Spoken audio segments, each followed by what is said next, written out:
ناظرین، drama serial بے رنگ قسط نمبر 39 میں آپ نے دیکھا ہوگا کہ عفان اپنی بھابھی اینی کو کال کر کے بھابھی اور چھوٹے بچے کا حال وال پوچھتا اور اینی عفان کو تھینکس کہتی۔ عفان نے جواب دیا کہ شکریہ کس بات کی۔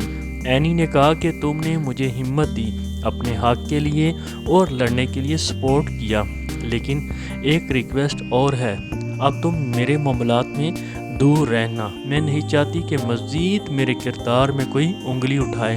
جس پر عفان نے کہا کہ ٹھیک ہے، لیکن مجھے جہاں بھی محسوس ہوا کہ آپ کے ساتھ کچھ غلط ہو رہا ہے تو میں خاموش بالکل بھی نہیں رہوں گا۔ یہ بات کہہ کر عفان کال کو کاٹ دیتا ہے۔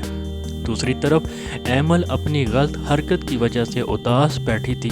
اتنے میں ایمل کا شوہر آ جاتا اور پوچھتا کہ کیا بات ہے، تم اداس کیوں بیٹھی ہو؟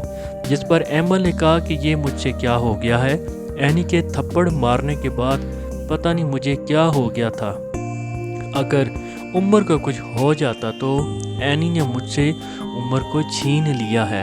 شہریار اپنی بیوی کو دلاسا بھی دیتا رہا اور ساتھ ساتھ سمجھاتا بھی رہا کہ جو بھی ہو تم نے بہت غلط حرکت کی ہے، اگر عمر کو کچھ بھی ہو جاتا تو ممی تمہیں کبھی بھی معاف نہیں کرتی اور شاید تمہیں جیل بھی بھیج سکتی تھی۔ جس پر ایمل نے جواب دیا کہ شہریار کہیں میں پاگل تو نہیں ہوگی، شہریار تم مجھے چھوڑ تو نہیں دو گے؟ جس پر شہریار نے کہا کہ میں تمہیں بالکل بھی نہیں چھوڑوں گا، تمہیں ہمیشہ اپنے ساتھ رکھوں گا، بس تم جذباتی ہو کر کچھ غلط قدم نہ اٹھانا جس سے تمہارا اپنا نقصان ہو جائے۔